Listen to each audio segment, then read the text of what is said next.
Hello बच्चों, चलिए प्रश्न देखते हैं। बिना निषेचन हुए अंड का भ्रूण में परिवर्तन कहलाता है।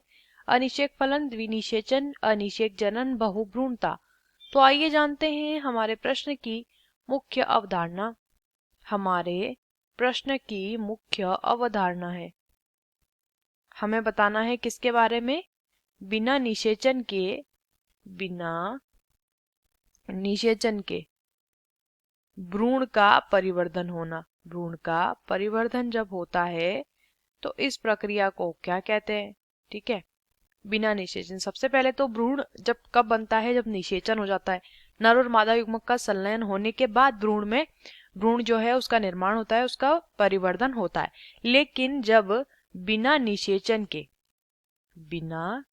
निषेचन के जो मादा का अंड रहता है वो अंड सीधे भ्रूण में परिवर्तित हो जाए, भ्रूण में उसका क्या होने लग जाए? परिवर्तन, यानी कि भ्रूण के रूप में उसकी वृद्धि होना शुरू हो जाए, तो इस प्रक्रिया को जाना जाता है अनिषेक जनन के नाम से। अनिषेक जनन, ठीक से लिख लेंगे। इसे किस नाम से जाना जाता है? इसे जाना जाता है अनिषेक जनन के नाम से, जिसमें कि मादा का अंड बिना निषेचन के ही भ्रूण में जो है वृद्धि करने लग जाता है। अब पहला विकल्प देखिए, अनिषेक फलन दिया है। इस प्रक्रिया में निषेचन के बिना किसका निर्माण होता है? अंड से फल का निर्माण होता है। तो हमें भ्रूण का परिवर्तन पूछा है, फल का निर्माण नहीं पूछा है। द्विनिषेचन दिया है, द्विनिषेचन भी यहाँ पे नहीं हो रहा क्योंकि यहाँ पर तो निषेचन की प्रक्रिया ही नहीं होगी।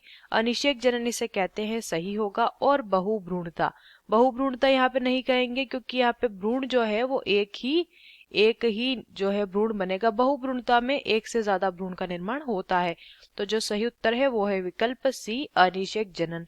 आशा करते हैं आपको इस प्रश्न का उत्तर समझ आया होगा। धन्यवाद।